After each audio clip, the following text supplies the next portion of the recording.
Kalian kerja atau jualan tiap hari, kadang lembur, tapi income segitu-gitu aja. Padahal kalian tahu kalau diri kalian sendiri itu bukan pemalas dan kalian udah kerja keras tiap hari. Masalahnya itu bukan di kerja keras. Mau kalian lembur, ambil sampingan, coba jualan, tapi hasilnya cuma nambah dikit, waktu makin habis, dan income nggak benar-benar naik level. Ada rasa lelah yang berbeda yang kalian rasakan, bukan cuma lelah fisik, tapi juga lelah karena ngerasa udah melakukan berbagai cara, hasilnya tetap nggak berubah. Ini karena mayoritas orang terjebak di pola yang sama sampai bertahun-tahun, bahkan seumur hidupnya.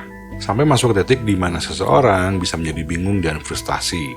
Satu hal yang jarang disadari, kebanyakan orang main di level income yang memang didesain untuk punya batas. Seberapa kerasnya kalian dorong, tetap ada batasnya. Dan selama kalian masih di situ, hasilnya bakal terus mentok. Nah, video ini akan jelasin kenapa itu terjadi dan bagaimana langkah-langkahnya agar kalian bisa nembus ke level yang lebih tinggi secara realistis. By the way, nama saya Adi Johari dan saya udah lebih dari 15 tahun membangun bisnis digital. Salah satu produk utama saya saat ini adalah Bersen.co. Ini adalah email marketing platform untuk audiens di luar negeri. Kalau untuk audiens di Indonesia, tentunya adalah Signet Creator.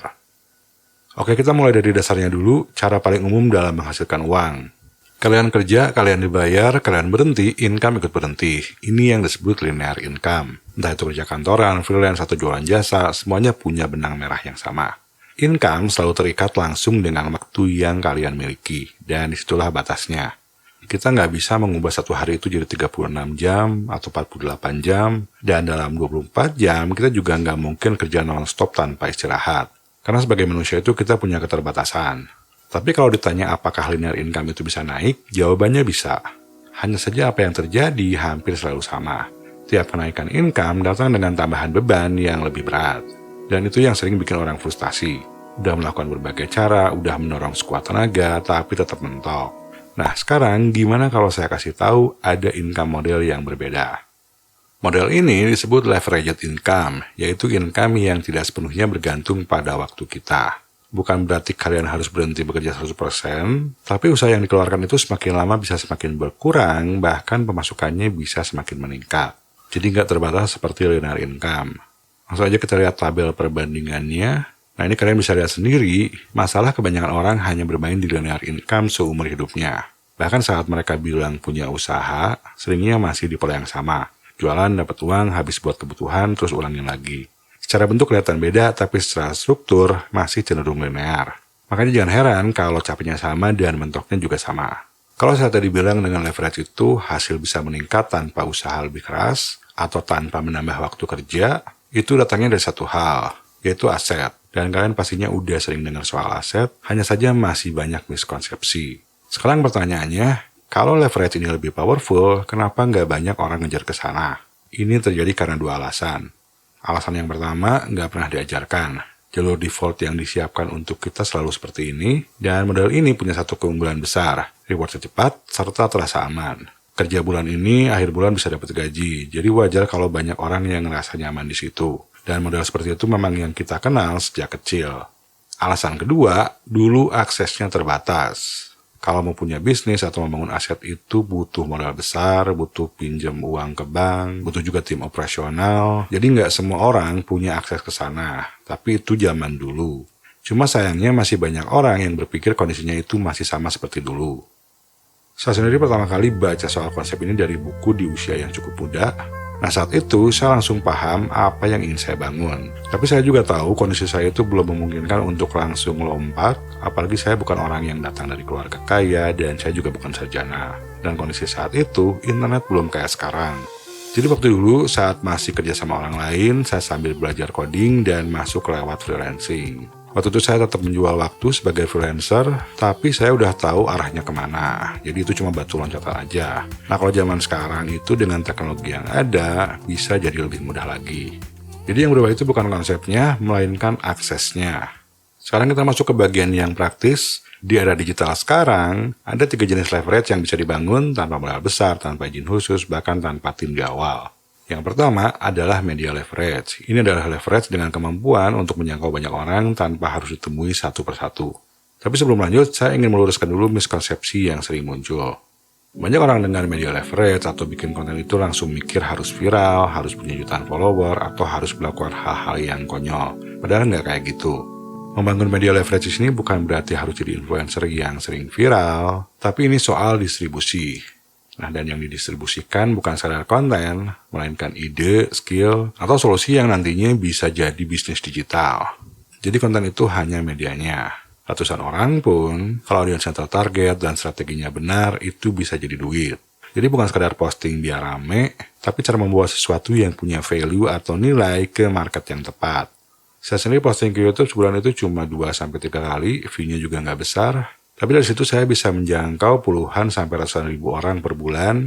Memang nggak sampai jutaan, tapi bisa dikonversi jadi income. Dan ini hanya dari satu bisnis digital sampingan aja.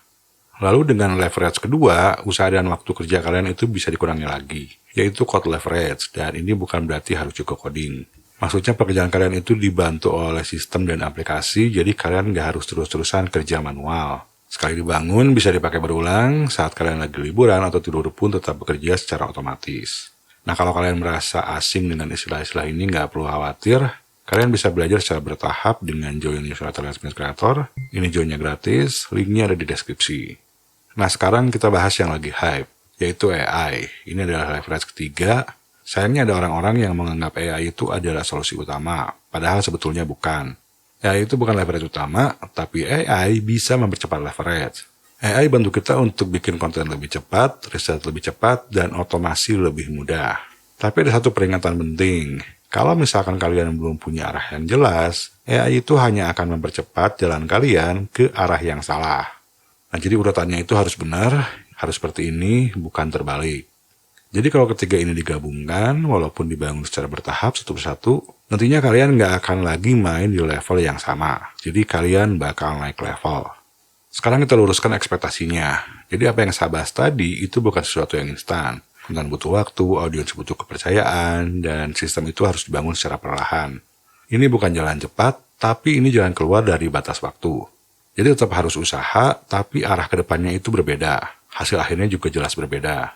Nah, masalahnya, begitu orang sadar soal leverage ini, mereka itu langsung lompat. Dan disinilah kesalahan paling sering terjadi. Kesalahan pertama adalah langsung resign, ini belum punya aset, audiens, dan sistem, tapi langsung keluar kerja. Hasilnya bukan naik level, malahan kehilangan safety net sebelum ada yang menggantikannya. Kesalahan kedua, langsung jualan tanpa fondasi, belum jelas skillnya apa, marketnya siapa, positioningnya di mana, tapi udah mulai promosi. Hasilnya capek promosi, tapi nggak ada yang beli, dan nggak ada yang percaya. Nah, terus kesalahan ketiga ini, contohnya seperti menjalankan iklan tanpa sistem, mengisi stok barang tanpa punya distribusi jelas, atau masuk investasi tanpa punya pemahaman. Kelihatannya kayak naik level, padahal ini memperbesar risiko, bukan memperbesar hasil. Jadi gimana caranya pindah dari linear ke leveraged income itu dengan cara yang benar? Caranya bukan dengan lompat jauh, tapi naik satu level secara bertahap. Ini bagian yang paling sering salah pahami. Linear income itu bukan musuh, melainkan fondasi. Fungsinya jaga cash flow harian, ngurangin tekanan finansial, dan memberi ruang untuk belajar dan gagal tanpa langsung ambruk.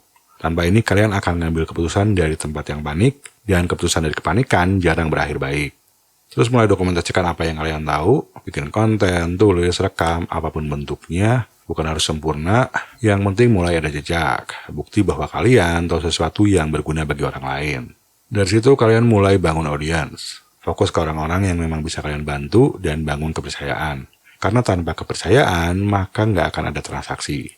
Setelah ada audiens dan kepercayaan, baru masuk ke monetisasi. Tapi dengan pendekatan yang berbeda. Jadi income nggak berhenti di satu transaksi, dan bahkan bisa terjadi dengan hampir otomatis. Ads revenue seperti AdSense atau affiliate marketing juga bisa dilakukan, tapi lebih baik jangan dijadikan sumber utama. Nah, sambil jalan, walaupun secara paruh waktu dulu, kalian sambil kenali proses dan subprosesnya.